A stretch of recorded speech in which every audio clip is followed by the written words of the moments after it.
Table mic check 1 2 1 2. Table mic 1 2 1 2. Table mic check 1 2 1 2. Table mic check 1 2.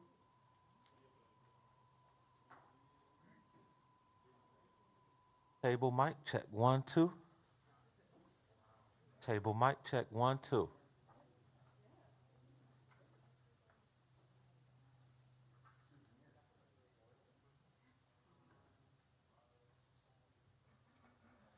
Question mic check 1 2.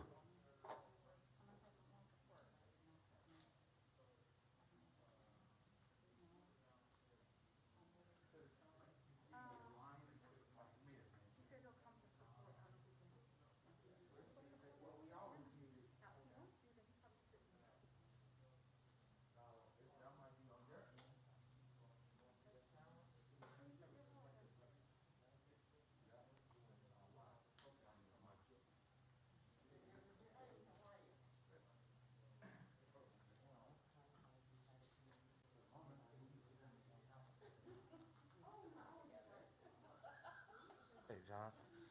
Table mic check 1 2 1 2. Table mic 1 2. Table mic check 1 2 1 2. Table mic check 1 2.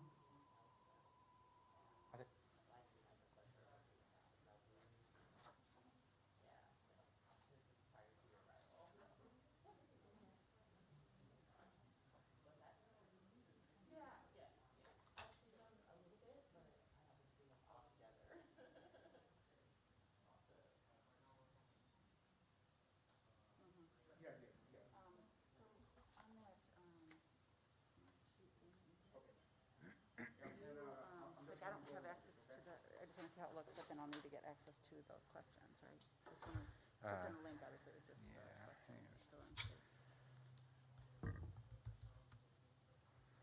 taking a minute here. I worked with Yeah, last recognize week. space.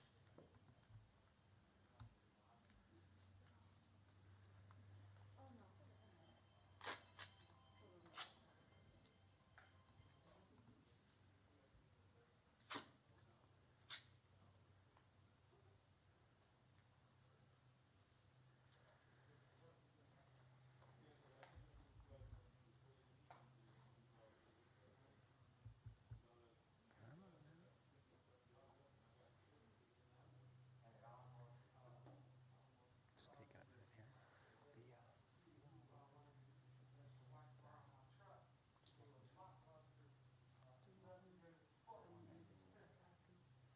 She talked to that one, she talked to the interviewing people about herself. Like she knew them, she talked to the interviewing people, went and talked to them and didn't know anything else. What's that?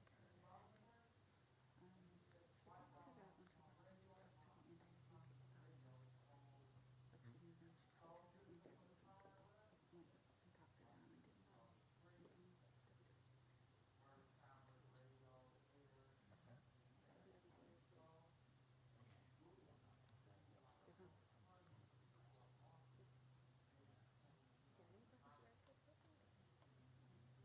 Oh, maybe I'm not. Oh, we didn't ask you.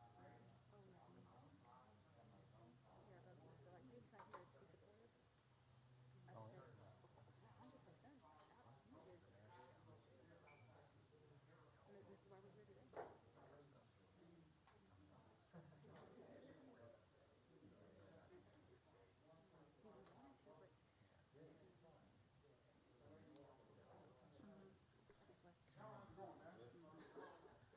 Okay, so why is this not loading? Here we go.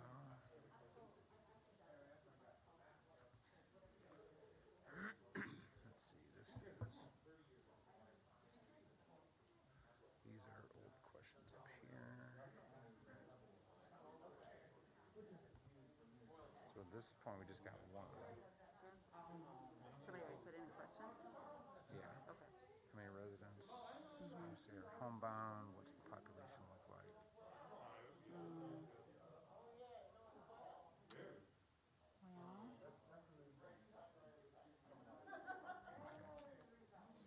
I mean, they gave us a number of residents, but we didn't.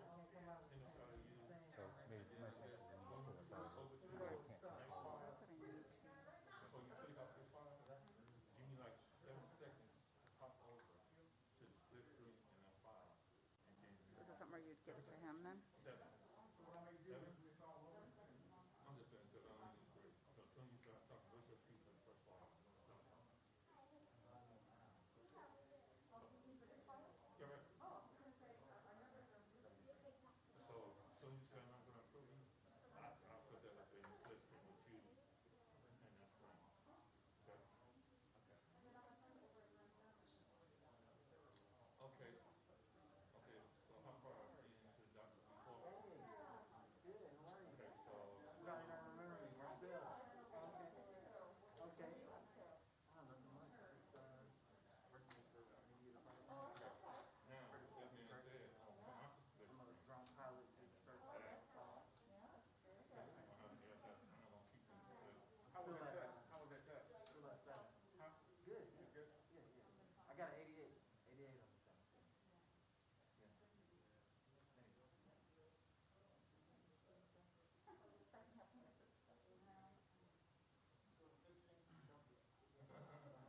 Good seeing you. City, I was there about maybe a year after I was so son. But I'm still pretty new. Just on the weekend. Actually, weekend team. I'm on the weekend. Yeah.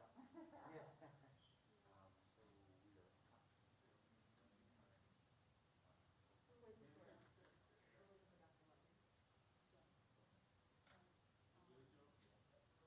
So we may, if he's not here, we may want to switch. If he's not here, we may want to switch Ron with Phil because he comes later. Or he can just go inside.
Yeah, that's just. You got like a study group. You want to study? I'll step off. Are you already? Did you take it? Nah. You want to study for it, man? Just let me know. I will. This is one of those things you gotta you can't stop. Yeah, because you gotta take it again every 2 years. Yeah. I just take it. Just call me up.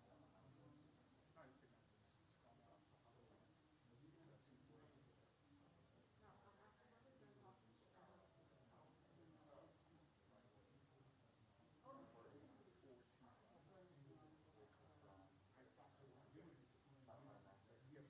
sir. Yes, folks. Tim Brown.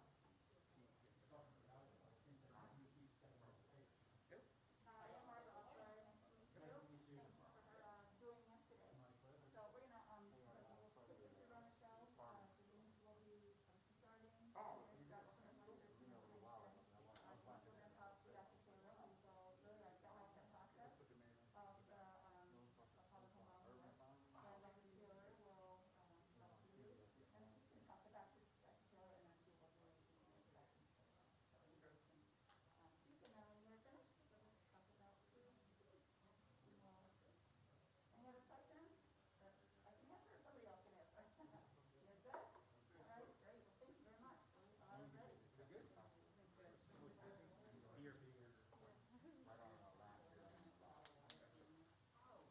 These the questions so far?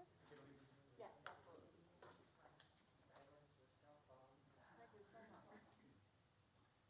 Yeah, the number of homebound residents. That's the question I'm gonna ask. Huh?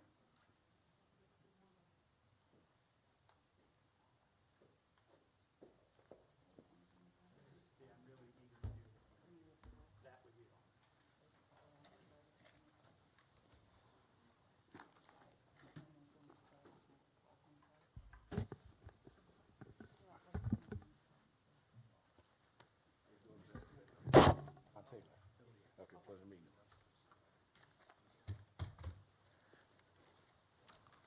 Are we live? John, are we live? Okay. Well, good afternoon, everyone. We are here today to give an update on COVID-19 in the city of Detroit, as well as let you know the efforts that we are currently implementing to get more shots in arms. So thank you for being with us here today. I am joined here by Dr. Iris Taylor, the nursing director for the Detroit Health Department, and Ron Taylor, the president and CEO of the Detroit Area Agency on Aging, and also Dr. Phil Levy, the chief innovation officer from Wayne Health. We're here today because we want Detroiters to stay safe and be healthy, especially as the city continues to open up and resume normal activities.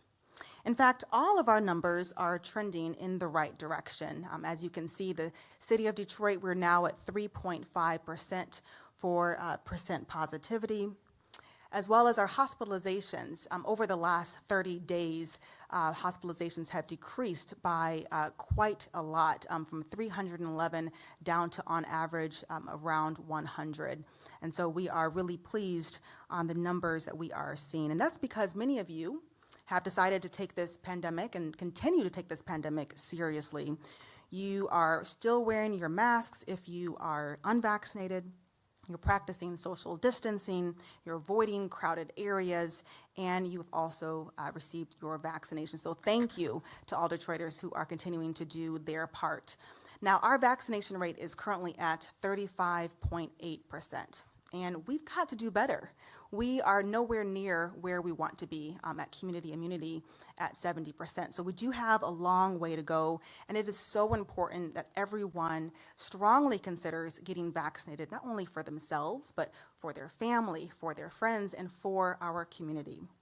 Now, just to remind you, Detroit was one of the very first cities to prioritize vaccines for seniors and those who are experiencing homelessness.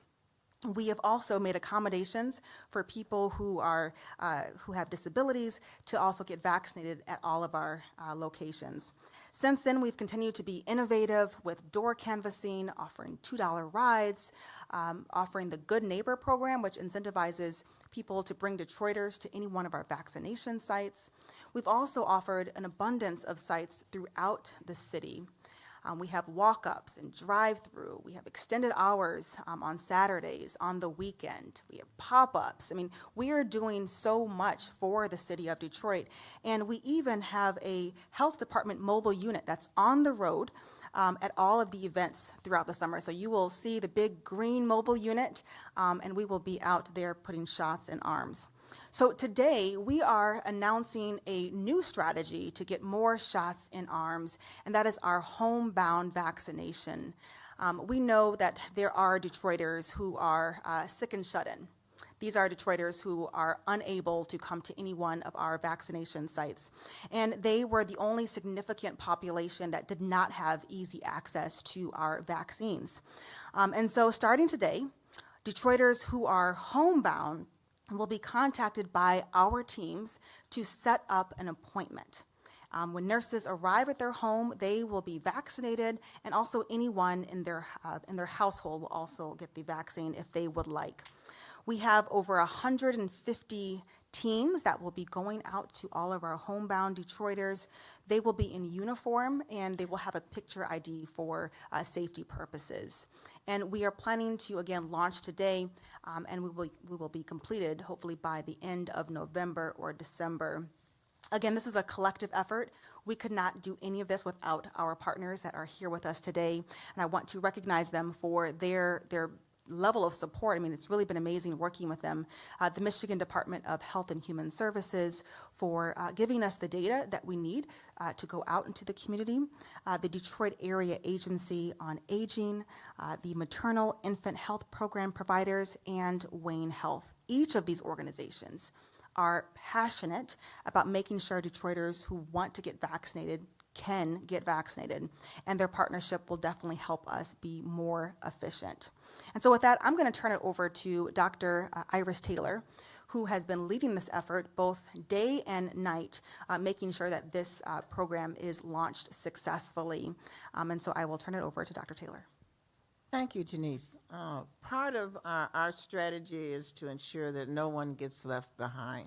So in order to create a collaboration, a collective effort, so that we can ensure that no one gets left behind, that we have our partners. And it's very critical that we acknowledge them, because without that, we would not be able to penetrate this population of individuals who are challenged in being mobile outside of the home. So now what happens when we come to you? We will have a phone bank who will call and make an appointment. They will ask you some basic information, validate your address so that you would know exactly where you are located, and then we will come out, and when we present ourselves, you'll have a picture ID that says they're from the health department and they're here to immunize you according to the appointment schedule that has been provided. The nurse, once she gets there and presents her ID and she comes in, if there's others in your family that are interested in being vaccinated, we will do them as well while we're there. You'll also be asked that question when they call to make appointments. The entire process for an individual will take about 30 to 45 minutes. A couple of minutes for the actual injection, and then another 15 minutes to wait to be sure that there aren't any reactions, particularly if you have a history of having reactions to either vaccines or some other sort of allergy that you might have.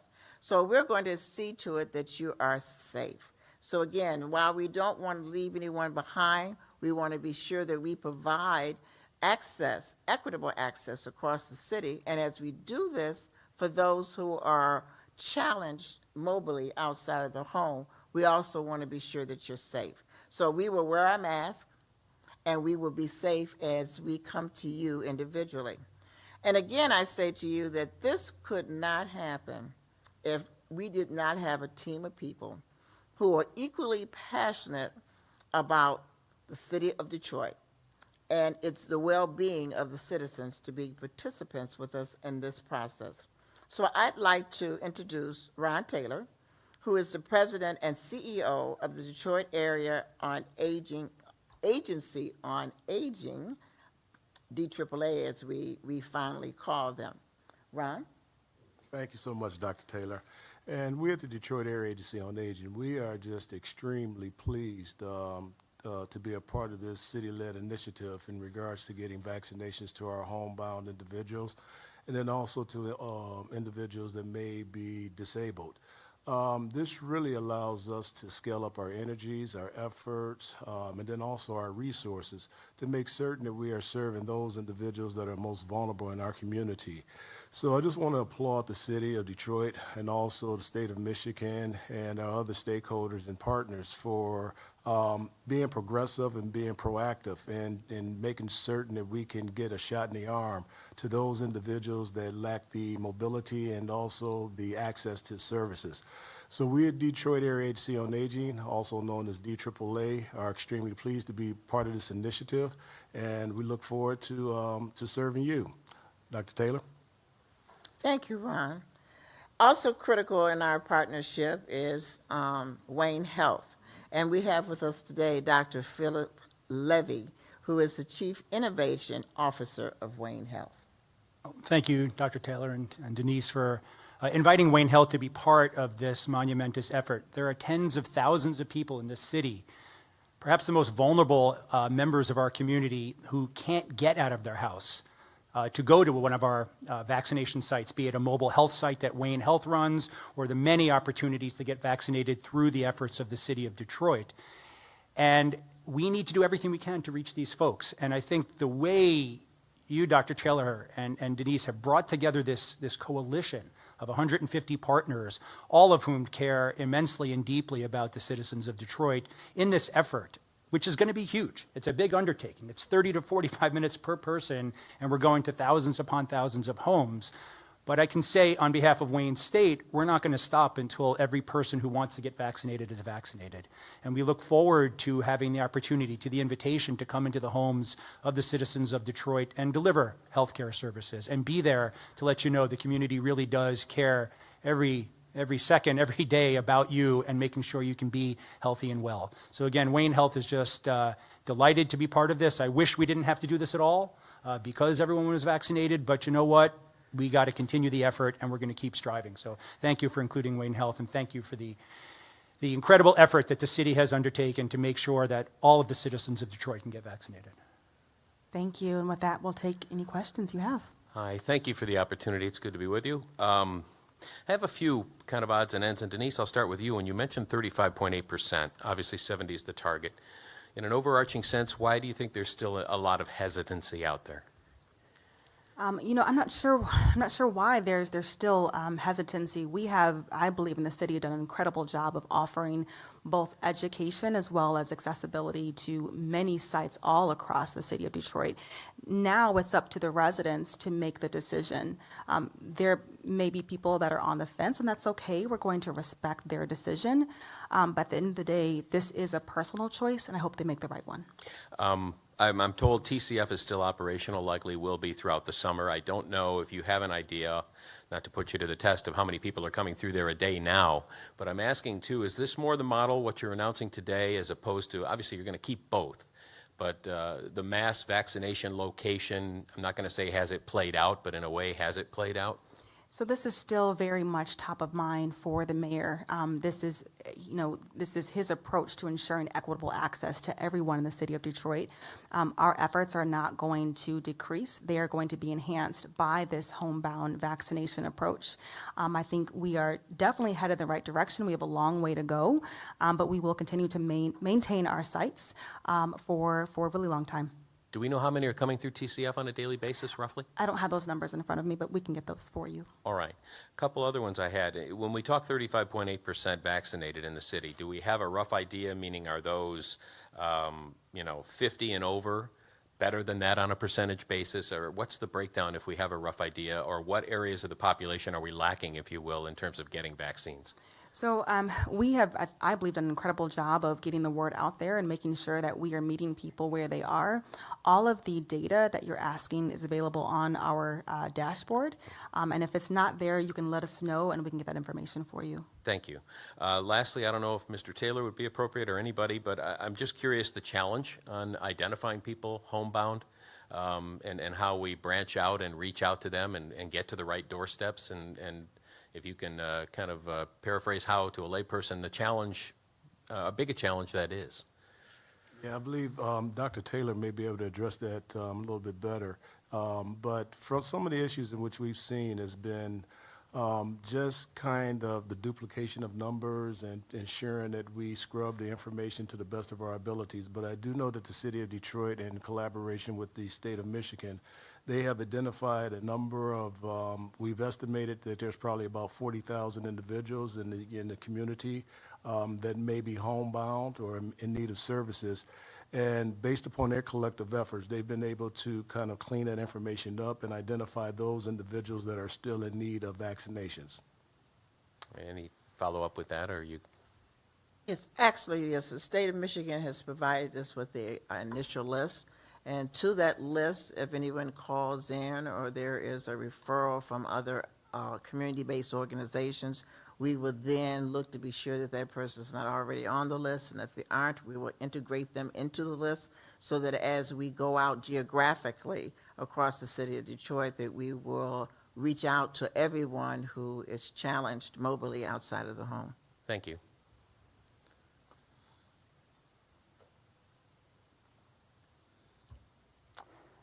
We have a question here from Sarah Rahal from the Detroit News. Part of this has already been answered as far as how many residents. Thank you, Mr. Taylor. She also asks, what's that population look like? And she also knows the DAAA tends to more than Detroit. Is this strictly a city effort for you, or will you be reaching out to homebound people outside of the city? Primarily, our first thrust is to look at those citizens of the city of Detroit. And the definition of homebound is anyone who has a challenge being mobile outside of the home. So that could be a teenager, it could be someone in the 20s, 30s, 40s, so it's not age-driven or is it disease-driven. Yes, and I'll say that we've been very fortunate to have other stakeholders that have come forward because we do, Detroit, the DAAA, we do operate in 9 communities, with Detroit being our primary hub. But we've partnered with a number of other, I would say, fairly qualified health centers and other entities that will allow us to provide services to those that are outside of the Detroit city limits. Great. Christina Hall from the Detroit Free Press also asks a few of those similar questions that have already been answered, but she also asks, what vaccine will the residents be given or offered? When they call for their appointments, they'll be offered either Pfizer or J&J, and it would be their choice.